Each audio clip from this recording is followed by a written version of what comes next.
Hello everyone. तो आज का हमारा टॉपिक है यूरिन फॉर्मेशन। यूरिन फॉर्मेशन तीन चीज़ से बनता है, ग्लोमेरुलर फिल्ट्रेशन, ट्यूबुलर रीअब्जॉर्प्शन और ट्यूबुलर सीक्रेशन। तो चलो अपना स्टार्ट करते हैं अपना यूरिन फॉर्मेशन।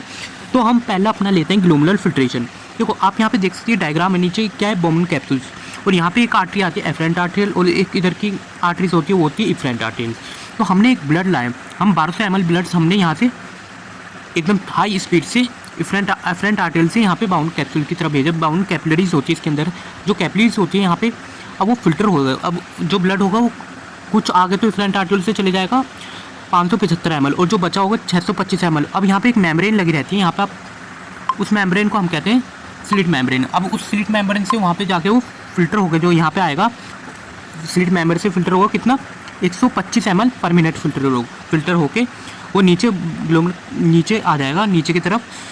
और इसमें दो तरह की लेयर होती है, तो विजुअल लेयर होती है, एक होती है पैरेटल लेयर। अब अगर हम जीएफआर की रेट की बात करें, ग्लोमेरुलर फिल्ट्रेशन रेट की, तो 125 ml पर मिनट होता है। क्या चीज़ इसमें फिल्टर नहीं होती एज अ ब्लड सेल्स और प्लाज्मा प्रोटीन्स। तो हम बात करते हैं अपने ट्यूबुलर रीअब्जॉर्प्शन। रीअब्जॉर्प्शन से समझो कि कोई भी चीज़ जाके रीअब्जॉर्ब हो रही है हमारे ब्लड में।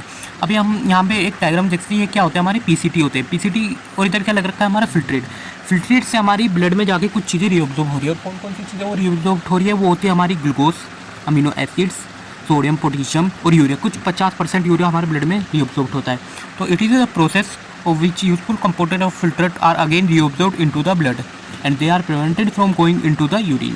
तो ये हो गया हमारा ट्यूबुलर रीअब्जॉर्प्शन। अब बात हम करें अपनी ट्यूबुलर सीक्रेशन की। देखो जो भी हमारा वेस्टफुल सब्सटेंस या टॉक्सिक सब्सटेंस या एक्सेस आयन में कुछ ड्रग जो सीक्रेट होते हैं हमारे कहाँ ब्लड से, अब ये उल्टा अपोजिट है। इसका क्या हो रहा है, अभी उसमें रीअब्जॉर्प्शन में क्या होता था फिल्ट्रेट से ब्लड, अब ट्यूबुलर सीक्रेशन में क्या होता है ब्लड से फिल्ट्रेट की तरफ सीक्रेट हो रही है कुछ चीज़।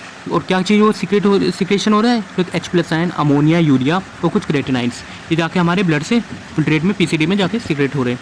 अब यूरिन कैसे होता है, 1 से 1.5 लीटर पर डे हमारे यूरिन एक्सक्रीट होता है। पेल येलो कलर्स का होता है, पिगमेंट होते हैं कौन से, यूरोक्रोम, यूरोबिलिन, और यूरिया कितना होता है 25 से 30 ग्राम। ठीक है, अगर हम बात करें अब इसके बाद जो प्रोसेस होगा glomerular filtration, tubular reabsorption, tubular secretion के बाद ये जाके हमारे जाएगा रेनल पेल्विस। और रेनल पेल्विस क्या होता है, किडनी, ये कोई किडनी है, यहाँ पे एक तरह का इसका मतलब ओपन पार्ट होता है। रेनल पेल्विस से हमारे जो रेनल पेल्विस से ये यूरिन जाएगा हमारे यूरेटर में, यूरेटर से फिर हमारा जाएगा यूरिनरी ब्लैडर में, जाके वो स्टोर होगा, और फिर वहाँ से जाके यूरेथ्रा से जाके वो एक्सपेल्ड होगा, मतलब एक्सक्रीट होगा। तो अब यहाँ पे ये पूरा यूरिन फॉर्मेशन हो गया है। अगर आपको वीडियो सही लगे तो लाइक एंड सब्सक्राइब करें।